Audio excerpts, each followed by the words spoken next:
아브라함과 다윗의 자손 예수 그리스도의 계보라. 유다는 다말에게서 베레스와 세라를 낳고 베레스는 헤스론을 낳고 헤스론은 람을 낳고 살몬은 라합에게서 보아스를 낳고 보아스는 루sek에서 오벳을 낳고 오벳은 이세를 낳고 솔로몬은 르호보암을 낳고 르호보암은 아비야를 낳고 아비야는 아사를 낳고 요시야는 요담을 낳고 요담은 아하스를 낳고 아하스는 히스기야를 낳고 바벨론으로 사로잡혀갈 때에 요시야는 여고냐와 그의 형제들을 낳으니라.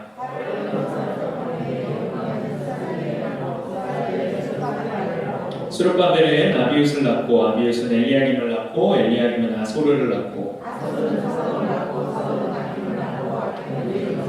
엘리웃은 엘르아사를 낳고 엘르아사는 mat단을 낳고 mat단은 야곱을 낳고 함께 읽겠습니다. 야곱은 마리아의 아들 남편 요셉을 낳았으니 마리아에게서 그리스도라 칭하는 예수가 나시니라. 아멘.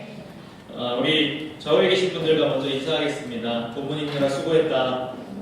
네, 본문 읽느라 수고하셨습니다. 한 번 더 인사할까요? 졸지 말자. 네, 졸지 말자. 전 졸지 않습니다. 잘 겁니다 하시는 친구들도 네, 주무시 마시고. 오늘 본문 읽느라 좀 힘들었죠? 네. 일단 본문에 뭐가 엄청 많이 나와요? 네, 나코랑 사람 이름이 엄청 많이 나오죠? 중간중간에 이제 들어본 것 같은 이름도 있고 또 반대로 성경에 뭐 이런 해괴한 이름이라고 하는 발음하기 어려운 이름들도 많이 있습니다. 오늘 저는 여러분들과 함께 마태복음 1장 1절에서 16절까지의 말씀을 통해서 예수 그리스도의 계보 이와 같은 제목으로 하나님 말씀 나누고자 합니다. 이 계보라는 말 지금 보니까 우리말에 뭐랑 비슷한 것 같아요? 예, 족보랑 비슷합니다. 여러분도 다들 족보가 있겠죠. 아마도 이제 대부분은 족보를 본 적도 없는 경우가 더 많을 겁니다. 근데 어딘가에는 이 한반도 땅 어딘가에 여러 가지 족보가 있겠죠. 그렇죠? 저는 이제 제가 이름이 장씨니까 그 인동 장씨입니다. 저는 대한민국의 장씨 중에 제일 많은 장씨가 인동 장씨거든요. 제가 인동 장씨입니다. 또 뭐 김혜김 씨 손 들어볼까요? 난 김혜김 씨다. 예, 다 있죠. 예, 흔한 거예요. 되게. 자, 밀양 박씨, 박씨가 없나요? 예. 그다음에 또 뭐 어디 모씨, 자 뭐 나는 뭐 풍양 조씨다 뭐 이런 친구. 안동김 씨, 예, 나는 옛날부터 세도 가문의 소속이었다. 예, 세도 정치를 일삼는 이런. 예. 뭐 많습니다. 그러면 자, 난 솔직히 내가 어디 누구신지 모른다. 그럴 수 있어요. 이준영 모르고요. 네. 정선영은 모르는데 정가영은 알아요? 좀 알려줘요, 동생도. 네. 천장씨. 네. 영의 정씨요. 지금 사는데 말고요. 네. 연인 정씨요? 네. 알겠습니다. 네. 자, 그러면 대부분의 친구들은 알고 있는 거죠. 그렇죠? 네. 자, 생각보다 우리가 많이 알고 있는데 이 예수님의 족보가 신약성경 지금 어디에 나와요? 마태복음에 나오죠. 마태복음이 신약성경의 위치가 어디죠? 제일 앞입니다. 그 중에서도 몇 장이 나와요? 1장이 나옵니다. 맨 앞 중에서도 맨 앞에 나오는 겁니다. 예수님 말고도 우리가 이제 많은 사람들을 알게 되는데 두 명의 대표적인 신앙의 위인이 나와요. 그 두 사람의 이름은 누구와 누구의 자손이래요? 아브라함과 다윗의 자손이라고 분명히 예수 그리스도에 대해 밝히며 성경이 시작됩니다. 왜 족보가 들어갔는가에 대해서 오늘 좀 여러분들과 이야기를 좀 하려고 합니다. 그를 통해서 예수님께서 우리의 구원자이시구나라는 걸 확실히 알 수 있는 시간이 됐으면 좋겠습니다. 예수님께서 이 족보가 예수 그리스도의 족보가 신약성경에 제일 앞에 나와 있는 서두에 나와야만 하는 이유 첫 번째는 예수님께서 메시아 구세주이시라는 걸 확실하게 증거하기 위해서입니다. 예수님 족보 계속 거슬러 가다 보면 아까 말했던 두 사람이 나와요. 누구랑 누구라고요? 아브라함과 다윗이라는 사람이 나옵니다. 예수님이 이들의 후손이시다라고 밝힌 이유는요, 구약 성경에 나와 있어요. 우리 같이 한번 찾아볼게요. 오늘 예레미야서 33장 15절 16절입니다. 예레미야서 얘가 없는데요 하지 마시고요. 램입니다. 램. 예레미야서 33장 15절 16절이에요. 구약 성경 1106페이지에 있습니다. 예레미야서 33장 15절 16절입니다.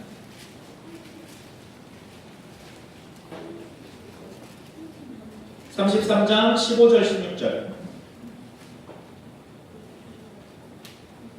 왜 예수님께서 내가 아브라함과 다윗의 자손이다라고 밝히면서 시작하셔야 되는지 우리 한번 같이 읽어보겠습니다. 시작. 그날 그때에 내가 다윗에게서 한 공의로운 가지가 나게 하리니 그가 이 땅에 정의와 공의를 실행할 것이라. 그날에 유다가 구원을 받겠고 예루살렘이 안전히 살 것이며 이 성은 여호와는 우리의 의라는 이름을 얻으리라. 다윗의 자손들 중에 한 공의로운 가지가 나온다고 합니다. 그 가지 누굴까요? 다윗의 자손 중에 나올 한 명의 공의로운 사람 누굴까요? 예수님을 뜻하는 겁니다.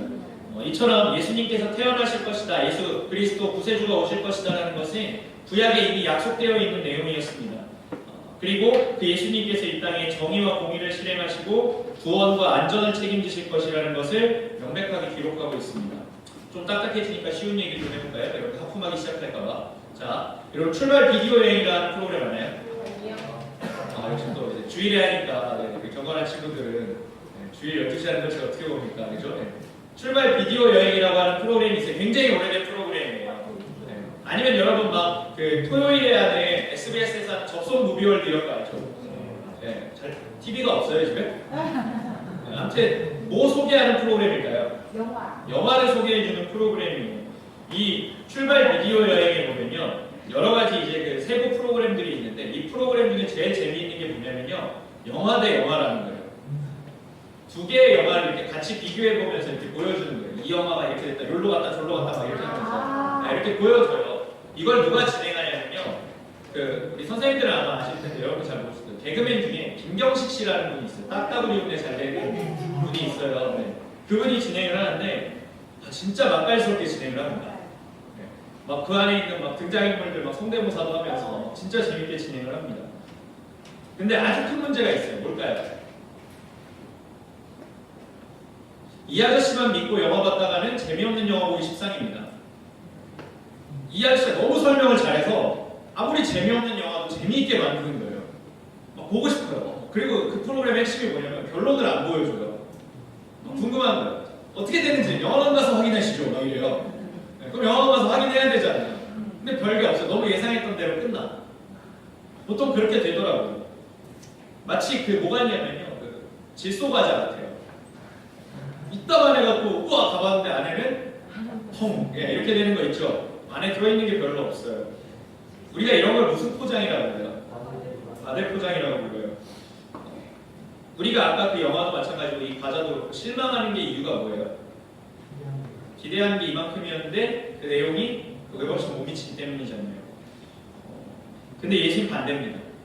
구약에서 충분히 예수 그리스도의 오심에 대해서 예고했지만 실제 예수께서 오셔서 하셨던 일들에 대한 감격은 그보다 훨씬 더 큰 거예요.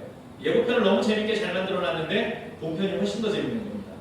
이 예수 그리스도의 사역이었어요. 우리 가나의 혼인잔치의 비유를 알고 있죠? 뭐가 뭐로 변하는 거예요? 물이 포도주로 변해요. 그래서 처음에 물이 포도주로 변하려면 일단 포도주가 떨어져야 되잖아요. 그렇죠? 그래서 포도주가 떨어졌어요. 그때 예수님 어머니 마리아가 예수님께 뭐라고 이야기하냐면 좀 도와달라고 이야기를 해요. 그때 예수님께서 콜 이러실까요? 안 해준다 그래요. 처음에. 왜 안 해준다 그러셨을까요? 이유가 있으세요. 분명히 뒤에 말씀하세요. 아직 때가 아닙니다 라고 이야기를 해요. 근데 마리아가 어떻게 이야기하냐면 일하는 사람들을 불러다가 가서 저분께서 시키는 대로 해라 라고 이야기를 해요. 그래서 물을 따르고 그걸 갖고 갔더니 뭐가 돼 있어요? 포도주가 돼 있어요. 중요한 건 손님들의 반응입니다. 손님들이 처음에 뭐라고 이야기하냐면 이렇게 얘기해요. 예수님께서 물이 바뀌어서 포도주가 된 걸 이렇게 마셔보고 손님들이 이렇게 얘기합니다. 되게 이상한 잔치다 라고 이야기해요. 왜 그럴까요? 그렇죠? 자, 생각해보세요. 포도주가 처음에 마시는 게 나오는 게 맞을까요? 뒤에 마시는 게 나오는 게 맞을까요? 처음에. 왜요? 좀 들어가면 맛을 잘 모르잖아요. 어차피 그때부터 술이 사람을 먹는 거잖아요. 어차피 뭐 다들 전 술을 안 마셔봐서 모르겠는데 라는 거짓된 표정으로 앉아있는데 보세요. 처음엔 포도주 맛있는 걸 내놔요. 이 집 포도주 참 맛있고 그러면서 서서히 뭐가 마비돼요? 혀가 마비돼요. 그 다음부터는 물을 줘도 술 같고 술을 줘도 물 같고 이래요. 그러면 그때부터 막 마셔도 계속 그 포도주고 이렇게 생각한단 말이에요. 근데 손님들이 뭐라고 얘기해요? 이상하다. 이 집은 처음보다 뒤에 게 더 맛있네 라고 이야기해요.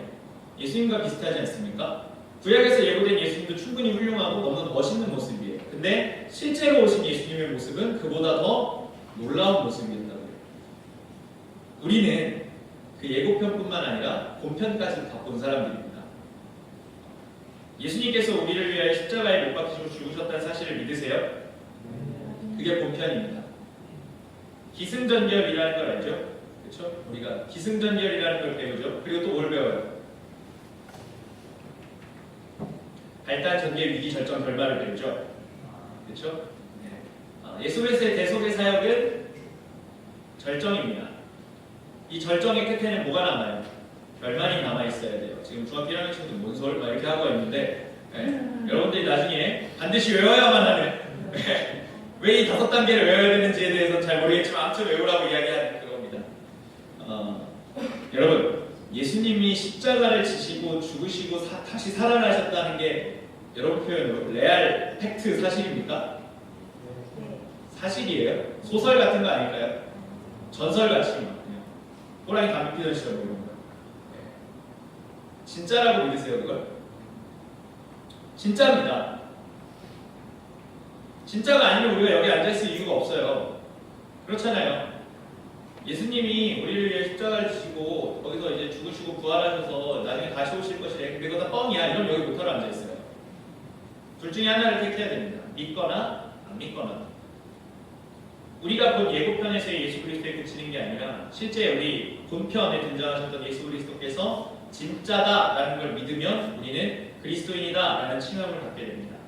자, 첫 번째 이유였어요. 예수님이 족보가 이 신약성경 맨 앞에 나와야 되는 이유. 그가 진짜 구약에 예고된 메시아시다, 구세주시다라는 걸 분명히 밝히는 겁니다. 여러분에게 오늘 어쩌면 더 와닿을 수 있는 이야기는 이 두 번째예요. 예수님의 족보가 성경의 앞부분에 등장하는 두 번째 이유는 우리에게 소망을 주시기 위해서입니다. 족보가 등장하는데 왜 소망이 될까요? 이 족보를 가만히 살펴보면 굉장히 흥미로운 인물들이 많이 등장해요. 우리가 뭐 잘하는 사람들도 있고 잘 모르는 사람들도 있어요. 자, 야곱이라는 사람이 등장합니다. 자, 야곱에 대해서 우리가 알고 있는 걸 생각해 봅시다. 뭐 우리 배우기도 했었고, 자, 아는 거 얘기해 보세요. 야곱은 뭐 하는 사람입니까? 축복. 야곱의 축복, 그렇죠? 찬양, 또 팥죽. 팥죽이 뭐예요, 야곱이? 아빠, 아니 오빠, 아니 형. 아빠와 오빠와 형에게 하나로. 형한테 어떻게 한 거예요? 쉽게 말하면 사기친 거예요, 그렇죠? 네, 형한테 사기쳐갖고 장자권이랑 팥죽이랑 바꾼 거잖아요. 그리고 야곱이 나중에 이제 에서가 야곱을 죽이러 다닌다는 소문을 들으니까 도망다니면서 나중에 화해를 하는데 화해를 할 때도 아주 비겁한 행동을 하나 합니다. 뭘까요? 다시 형의 땅에 들어가야 되잖아요. 어떻게 했을까요? 아주 비겁하게 부인이랑 자식들을 먼저 보내요. 그 보려고 뭘? 가는. 어떻게 하나? 보려고 부인이나 자식들을 잘 대해주면 나도 받아주겠지. 반대로 죽이면 안 가야지 이러면서. 네. 지금 속에서 지금 쓰 나왔죠, 그죠? 네. 이러면서. 근데 이 사람이 누구라고요? 예수님의 조상이라고요. 유다와 다말의 이야기가 나와요. 여러분 아주 좋아하는 이야기죠. 불륜과 이런 거. 자, 유다와 다말은 무슨 지간일까요? 유다와 다말에게서 베레스가 나왔대요. 유다와 다말은 서로 무슨 사이일까요? 시아버지와 며느리 사이예요. 네. 갑자기 막 그게 성경 어디에 나오나요? 막 흥미진진해지죠. 창세기 38장에 나오는데 나중에 읽어보십시오. 자, 그러면 또 있습니다. 자, 5절에 나오는 라합이라는 사람의 직업은 뭘까요? 라합이라고 하는 사람의 직업은 뭘까요? 기생입니다. 기생이 뭐 하는 직업인지 아시죠? 벌레요? 아니에요? 네. 제 몸속에 인터넷 있는데 그거 아니에요? 네. 술집에서 일하는 여자라고 생각하시면 쉬울 겁니다. 예수님의 조상 중에 세상에 몸을 파는 여자라요. 자, 그럼 아까 그나마 훌륭했던 사람 두 사람 중에 다윗을 봅시다. 자, 다윗과 누구의 사이에서 솔로몬이 나왔대요? 우리아의 아내. 자, 다윗과 우리아의 관계에 대해서 설명을 해드렸었죠? 그렇죠? 자, 세기의 불륜이었습니다. 그렇죠? 네. 자, 이 사이에서 낳은 아들이 또 예수님의 조상입니다. 이 솔로몬이라는 사람을 그럼 또 봅시다. 자, 우리가 솔로몬 하면 딱 뭐가 떠올라요? 지혜를 달라고 했던 아주 훌륭한, 그리고 동시에 뭐 1000번째로 하나님께 영광 돌린 사람 이렇게 기억하지만 분명한 것은 그가 우상 숭배자였다는 사실입니다. 솔로몬은 말년에 우상 숭배로 엄청 큰 고생을 합니다. 그리고 부인이 셀 수 없이 많았어요. 갑자기 존경하는 인물에 솔로몬을 쓰고 싶어하는 남학생들이 보이는데, 솔로몬은 정말 이방 여인들과도 꺼리낌 없이 결혼했어요. 그 이후에 등장하는 왕들도 대부분 우상 숭배자입니다. 근데 이 사람들이 다 누구의 조상이라고요? 예수님의 조상이라고요. 쉽게 말하면 예수님의 조상들은요, 그 빨래로 치면 아주 더러운 빨래 있죠? 그것과 비슷해요. 자, 여러분에게 조상이 두 명 있다고 생각해 봅시다. 한 명은 아주 훌륭한 조상이고 나라를 구한 사람, 한 명은 도둑이에요. 자, 친구한테 조상을 설명할 때 둘 다 정직하게 설명할까요? 아니요. 우리 조상 중에 나라를 구하신 분도 있지. 하지만 도둑놈도 있었어. 막 이렇게 얘기할까요? 나라를 구하신 분이 있었대. 그리고 끝나겠죠. 아니면 정말 반대로 우리 조상 중에 도둑이 있었지. 그리고 끝나요? 보통은 훌륭한 사람만 기록해요. 근데 예수님께서 지금 온갖 더러운 조상까지 다 기록해 놓으셨어요. 이런 만약에 정말 미치지 않고서야 누가 야, 우리 고조할아버지는 당대의 강도였어. 우리 증조할아버지는 시대에 남을 만한 사기꾼이었다고 이렇게 얘기할 사람이 있어요? 우리 조상 중에 13대 할아버지 정도 올라가면 할머니가 100분도 넘었어 막 이러면서 그럴 사람이 있어요? 남자 그 정도 능력은 있어야지 막 이러면서. 그럼 대체 예수님은 왜 이런 걸 제일 앞에 기록해 놓으셨을까요? 최근 우리나라는 신분을 나눌 때 숟가락을 사용하죠. 그렇죠? 무슨 수저라고 그러죠? 금수저 그리고 흑수저. 원래는 영국 속담에 있는 은수저를 물고 태어난다라는 걸 갖고 온 속담인데 금수저와 흑수저 중에 좋은 게 뭐예요? 금수저예요. 자, 그럼 예수님은 지금 신앙적으로 이 가문의 역사를 봤을 때 금수저입니까? 흑수저입니까? 흑수저도 이런 흑수저가 없어요. 혹시 지금 자기가 아는 범위 안에서 우리 조상 중에 기생도 있고 사기꾼도 있고 막 다 있다. 불륜으로 난 자식도 있고 할머니가 100분 넘는 할아버지도 계셨고 막 다 있다. 없잖아요. 예수님께서 먼저 밝히시는 거예요. 나는 가문이 흑수저야. 여러분한테 그래서 말씀하시는 거예요. 너의 집안의 환경에 있는 어려움을 나는 이해한다. 왜냐하면 내가 그랬거든. 세상 누구한테도 말할 수 없는 비밀이 보통 우리 가정 안에 있는 비밀이잖아요. 그렇죠? 우리 가정 안에 있는 어려움에 대해서는 남들에게도 누구에게 이야기하기가 어려워요. 모든 가정이 행복해 보이고 좋아 보이지만 그렇지 않아요. 그렇지 않습니까? 근데 예수님께서 먼저 여러분들에게 꺼내놓으시는 거예요. 우리 가문에 이러이러한 문제가 있었고 그래서 내가 널 잘 이해할 수 있단다. 이제 요즘 젊은 세대를 바라보면 마음이 아픈 부분들이 있습니다. 물론 저도 아직은 젊은 세대라고 생각하려고 노력합니다. 웃어? 네. 왜 웃죠? 네, 젊잖아요.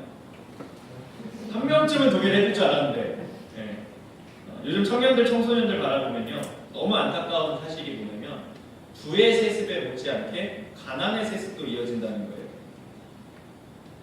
가난한 환경에서 그것을 극복할 의지가 없다는 겁니다. 즉 나는 이미 엄마 아빠의 자식이 된 순간 답이 없어. 제가 아는 사람 중에 아주 가난한, 제가 개인적으로 아는 건 아닌데 제가 굉장히 존경하는, 그분이 크리스찬 아니지만 굉장히 존경하는 분이 있습니다. 그분은 아주 정말 찢어지게 가난하다라고 한 집에서 태어났어요. 이 사람은 정말 여러분이 알고 있는 모든 가난을 더하셔서 생각하시면 됩니다. 그래서 생각했어요. 뭐라고 생각했을까요? 우리 가문은 내가 이렇게 해야 된다. 그래서 뭐 했을까요? 공부했어요. 공부했어요. 잘하게 됐을까요? 못하게 됐을까요? 잘하게 됐을까요? 어느 정도 잘하게 됐을까요? 우리 선생님들은 아시겠지만 여러분들도 수능 세대고 저까지도 수능 세대인데 수능 전에는 뭐라고 불렀게요? 학력고사라고 불렀어요. 그러니까 학력고사는 굉장히 잔인한 시험입니다. 전국 등수가 다 나와요. 여러분들 등급만 나오잖아요. 전국 몇 등인지 내가 알 수 있어요. 근데 이 사람은 아까 말씀드린 이분은 제주도 사람이에요. 공부하기 좋은 환경이에요? 좋지 않은 환경이에요? 어디서 막 대치동 가서 공부할 수 있어요? 강남 가서? 없어요. 자기 혼자 해야 돼요. 자기 혼자 해서 이 사람이 전국 1등이 됩니다. 예, 기적이었죠. 사람 다 놀랐어요. 그 당시에 신문에 났어요. 제주도에서 전국 1등이 뚜둥 막 이러면서 이번 학력고사 1등은 제주도에서. 그 사람이 한 명언이 있습니다. 네. 신문사 인터뷰하면서 교과서 중심으로 국영수 위주로 했어요. 그때부터 나왔습니다. 이 말. 이 사람이 지금 뭐 하고 있을까요? 여전히 제주도에 살고 있어요. 제주도에서 뭐 하면서 살까요? 물고기 잡고 있을까요? 이 사람의 이름은 원희룡이라고 하는 아저씨고요. 제주도지사입니다. 제주도지사의 이야기입니다. 공부만 하다 보니까 연애도 잘 못했대요. 여담이지만 그냥 웃으라고 한 얘기예요. 근데 이분이 어느 날 자기와 대화가 통하는 여성을 찾았답니다. 대체 전국 1등과 대화가 통하는 여성은 누군가 알고 봤더니 부인이 전국 10등이었대요. 그런 사람들끼리는 대화가 통하나 봐요. 우리랑 상관없는 얘기죠. 그러니까 네, 뭐 자유롭게 얘기하시라고 하고 네. 환경을 탓하면 답이 없어요. 그건 극복할 수 없어요. 근데 그 환경을 극복하게 하신 하나님을 바라보면 극복할 수 있어요. 인간의 의지로도 지금 환경을 극복하는데 하나님이 도와주시는데 극복되지 않을까요? 똑같은 환경에서 누군가는 극복하겠다라고 선택하고 누군가는 적응하고 포기하겠다라고 생각해요. 이런 가운데서 내가 대체 뭘 할 수 있겠냐면서 투덜댑니다.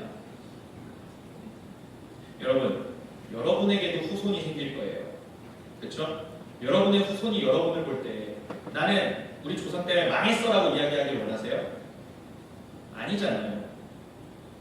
우리 몇 대 할아버지 때문에 우리 가문은 그때부터 더 빛을 잃었어. 그 전에도 망했는데 더 망했어. 폭망했어. 막 이렇게. 막 2280년쯤 됐을 때 진원이가 여기 있는 진원이 후손들이 말도 마. 막 이렇게 되면 성을 바꾸고 싶어. 막 이러면 네, 난 오씨야 이제 오씨 안 해. 막 이러면서 안 되잖아요. 오히려 이렇게 돼야 되지 않겠습니까? 우리 가문이 신앙으로 바로 설 수 있었던 거 그때부터였어. 저에 대해서 이야기를 하면 저는 뭐 가정적으로 금수저는 확실히 아닙니다. 보통 뭐 새끼를 못 먹거나 뭐 발음 잘해야 되네요. 밥 새끼를 못 먹거나 예, 뭐 이렇게 막 버리거나 이런 사람은 아니었어요. 밥을 먹을 정도는 됐지만 그렇다고 뭐 부잣집 도련님도 아니었습니다. 일단 그 티가 안 나잖아요. 근데 신앙적으로는요, 저는 정말 금수저를 제대로 몰고 태어났습니다. 친가에 누구도 예수님을 믿지 않았지만 저희 외가에 계신 분들, 특별히 외가에 계신 우리 여성 라인이 아주 튼튼한 라인이었어요. 대표적인 분이 세 분입니다. 저희 외할머니, 저희 큰이모, 저희 엄마 이렇게 세 분. 지금부터 제가 자랑 타임을 좀 가질 테니 네, 마음껏 누리십시오. 저희 외할머니는 제가 어릴 때부터 이제 제가 공부도 못하지는 않았고 막 말도 이제 잘하니까 너는 목회자가 되겠다고 이야기했어요. 여러분 공부를 잘하고 말을 잘하면 보통 뭘 시키려고 그러죠? 아나운서나 정치인이나 판검사나 이런 걸 시키려고 그러잖아요. 근데 외할머니 딱 보고 너 목회자감이야 라고 이야기를 했어요. 뭐 다른 거 생각할 수가 없었습니다. 아, 말을 잘하고 공부를 잘하면 목회자가 돼야 되는구나. 저희 첫째 이모, 큰이모는 어떤 분인지 또 설명을 해드리겠습니다. 저희 큰이모는 전도왕이에요. 여러분 무엇을 상상하시든 그 이상입니다. 진짜입니다. 이건 100% 팩트입니다. 그냥 이렇게 가방에다가 성경책이랑 그 교회 소식지 이렇게 넣고 다니세요. 저희 어머니 마찬가지인데요. 저희 어머니도 전도 잘하시고 뭐 제가 목회자감이라고 계속 이야기하셨지만 저희 어머니에 대해서 여러분에게 설명할 때 제일 부러워서 저희 엄마는 단 한 번도 저한테 공부하라고 하신 적이 없어요. 네. 물론 제가 잘했겠죠. 그렇죠. 네. 말씀 안 하셔도 할 정도로 네. 걱정 안 하셨어요. 물론 그랬겠지만 그래도 공부하라고 하는 게 정상이잖아요. 그렇죠? 알러지가 있나요? 이 얘기에 대해서? 공부하라고 잔소리 한 번도 안 하셨어요. 근데 잔소리 한 번 있었어요. 너의 교회 안 가. 너의 교회 안 가. 주일 아침에 이제 11시에 뵙기로 가야 되면 10시에 일어나야 되죠. 10시까지 안 일어나고 있으면 바로 찹니다. 일어나. 아, 엄마 다음 주에 갈게. 저희 엄마 쿨하게 굉장히 한마디 하고 영원히 가지 마. 그래도 너도 나가. 그러세요. 그러면 단순한 겁니다. 저는 엄마한테 안 혼난다면 하나만 잘하면 돼요. 교회만 잘 가면 돼요. 여러분의 경우를 네 가지로 나눠서 여기 있는 친구들 네 가지로 나눠서 한번 생각해 볼까요? 첫 번째는 부모님의 믿음도 좋고 자기 자신의 믿음도 좋은 경우입니다. 이런 경우에 계신 분들은 그냥 지금처럼 사시면 됩니다. 쉽죠? 두 번째, 부모님의 믿음은 좋은데 자신의 신앙이 게으른 경우입니다. 이 경우가 어떻게 보면 제일 위험합니다. 왜냐하면 여러분의 때에서 여러분 가문의 신앙이 끝날 수 있기 때문입니다. 굉장히 위험할 수 있는 신앙입니다. 부모님까지 잘 유지해온 신앙의 전통이 내 때에서 끊긴다고 생각해 보십시오. 나를 통해서 더 이상 우리 가문은 예수님께 하나님께 나아가지 못하는 가문이 된다고 생각해 보십시오. 세 번째는 부모님이 믿음이 없으신데 내가 예수를 잘 믿는 경우입니다. 모든 청소년들에 대해서 마찬가지지만 저는 특히 이 친구들에 대해서 많이 기도합니다. 부모님이 믿지 않아서 신앙적으로 어려움을 당하지만 그러나 꿋꿋하게 이겨내는 이들을 통해서 이들 가문의 신앙의 역사가 시작될 겁니다. 복음을 지키기 위해 고난받는 것 하나님 알고 계십니다. 그 사람들, 부모님이 믿지 않지만 여러분의 믿음으로 신앙생활이 유지되고 있는 그들을 통해서 그들의 가문이 거꾸로 올라가며 믿음이 더 확장되기를 간절히 소원합니다. 마지막 네 번째 경우입니다. 여기 있는 친구들 중에 부모님도 믿음이 없는데 나도 믿음이 없는 경우입니다. 이 경우 참 재밌습니다. 본인이 만약에 이 네 번째, 내가 네 번째네 라고 생각하시면 잘 들어보십시오. 여러분, 부모님도 예수를 안 믿고 나도 예수를 안 믿는데 지금 이 시간에 여기 앉아있는 여러분 대체 누구죠? 이게 은혜 아닙니까?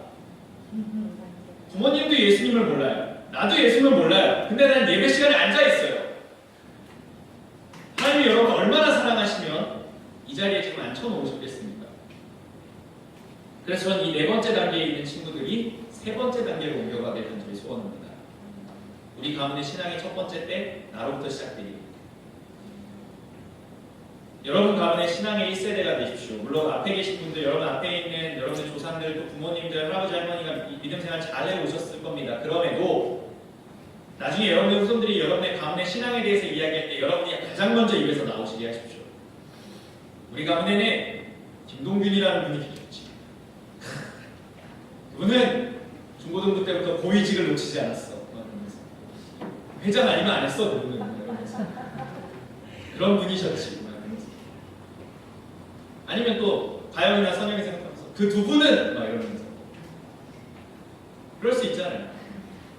아니면 뭐 현준이랑 성경이 생각하면서 그 둘은 맨날 온라인에서 싸웠지만 사실은 신앙적으로 바로 서 있는 분들이었지. 막 이러면서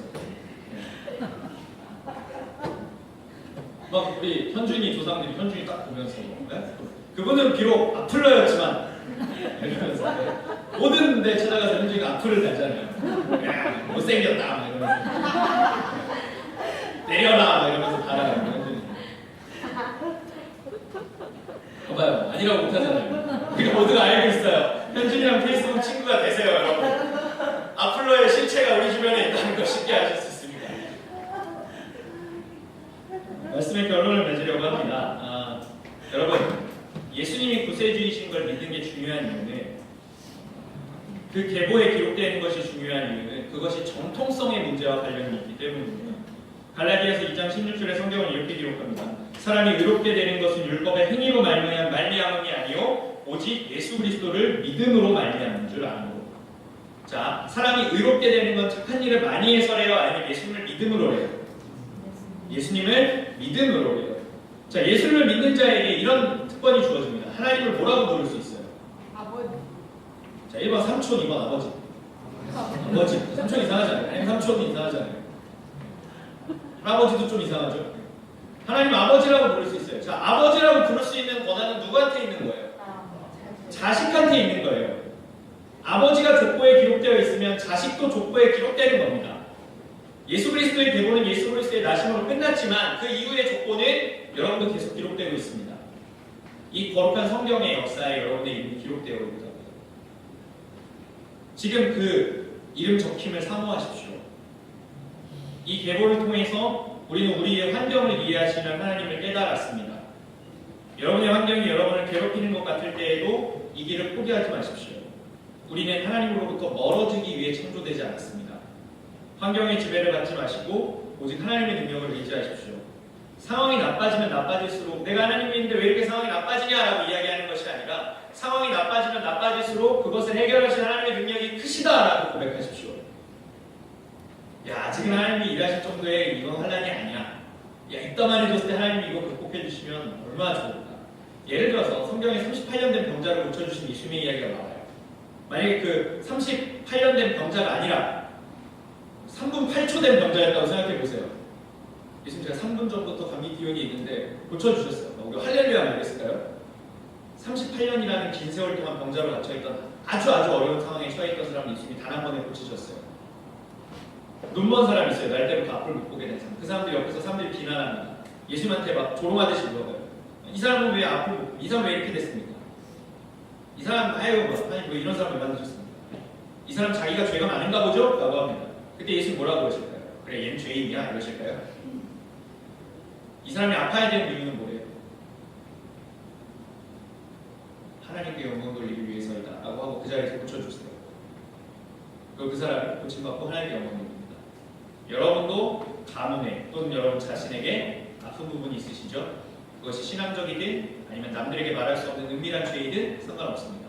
그것을 고치실 때 하나님께 영광 돌리는 저 여러분 되기를 간절히 소망합니다.